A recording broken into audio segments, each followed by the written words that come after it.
မင်္ဂလာပါရှင်ဒီနေ့မိုးအုံနောက်လေးလုပ်ပြမယ်နော်အုံလို့စံချိန်ခွင့်နှစ်ခွက်ကိုမီးအသင်းတင်းနဲ့ကြိုပါမယ် ready made အုံလို့ဘူးကိုတောင်းထားလို့စီအနေငယ်ထဲပါမယ်ရှင်အုံလို့သားလေးတွေဥလာလို့ရှိရင်ရပါပြီပါကူစီစံချိန်ခွက်တစ်ဝက်ကိုပုတ်ပွက်စုနေတဲ့ရင်တွေထဲထည့်ပစ်ပါမယ်တာကူမျက်စံလေးတွေပြောင်းလို့ပြီးဆိုရင်တာကူကိုရေစိပ်ပြီးရေစစ်ထားရပါမယ်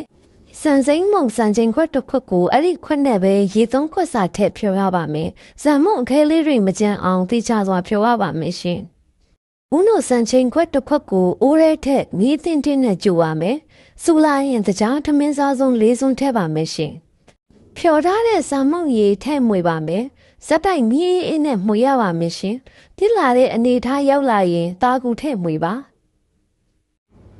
တာကုံနဲ့မုံတသားလေးကြပြီးမုံနဲ့ဆေးဖြစ်လာပြီဆိုရင်မီးပိတ်လို့ရပါပြီရှင်။အေးခံမဲ့ပုံစံခွက်ကိုစီအရင်တုပ်ပါမယ်ရှင်။ဘုံနှစ်ကိုထည့်ပါမယ်။လေးမခေါအောင်ခွက်ကလေးကိုစောင့်ပေးပါရှင်။ဘုံမျက်နှာပြင်ညီသွားအောင်စီတုပ်တန်လေးနဲ့ညှိပေးရပါမယ်။တနားရီလောက်အေးခံပြီးပြီဆိုရင်တော့ချိုစိတ်မှုတဲ့မိုးအုံနောက်ကလေးရပါပြီရှင်။ဘုံအုံနောက်ကလေးကိုတကြားဖြူအုံးစီချက်ကလေးဆန်းပြီးရင်တော့စားသုံးဖို့အဆင်သင့်ဖြစ်ပါပြီရှင်။